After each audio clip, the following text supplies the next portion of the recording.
আমরা কি সত্যিই জানি যে আসলে রিজিক কাকে বলে? আমরা তো কেবল রিজিক বলতে অর্থ আর খাবারকেই বুঝি। কিন্তু আসলেই কি রিজিক শুধু অর্থ এবং খাবারকে বোঝায়? আজকে আমরা জানব আসলে রিজিক বলতে মহান আল্লাহ তাআলা কুরআনে কি বুঝিয়েছেন।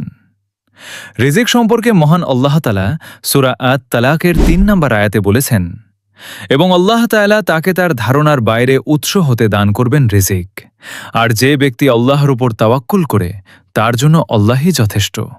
আল্লাহ তার ইচ্ছে পূরণ করবেনই। অবশ্যই আল্লাহ সবকিছুর জন্য স্থির করেছেন সুনির্দিষ্ট মাত্রা। এখন আসি এই আয়াতটি দিয়ে আল্লাহ তাআলা কি বুঝিয়েছেন তিরমিজি ও ইবনে মাজাহ বর্ণিত ওমর রাদিয়াল্লাহু আনহু-এর রেওয়াতে। রাসূল সাল্লাল্লাহু আলাইহি ওয়াসাল্লাম বলেন, যদি তোমরা আল্লাহর উপর যথাযথ ভরসা করতে তবে আল্লাহ তোমাদেরকে পাখির ন্যায় রিজিক দান করতেন। বাকি সকালবেলায় ক্ষুধার্ত অবস্থায় বাসা থেকে বের হয়ে যায় এবং সন্ধ্যায় উদরপূর্তি করে ফিরে আসে।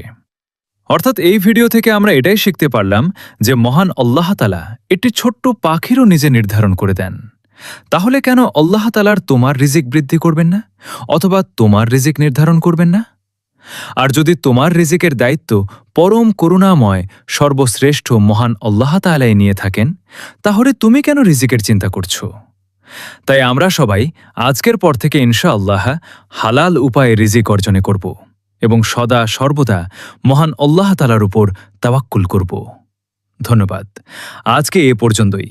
যারা চ্যানেলের নতুন এসেছেন তারা অবশ্যই চ্যানেলটি সাবস্ক্রাইব করে দিবেন এবং ভিডিওটি ভালো লাগলে অবশ্যই লাইক দিয়ে বাকি ভিডিওগুলো দেখার অনুরোধ রইল।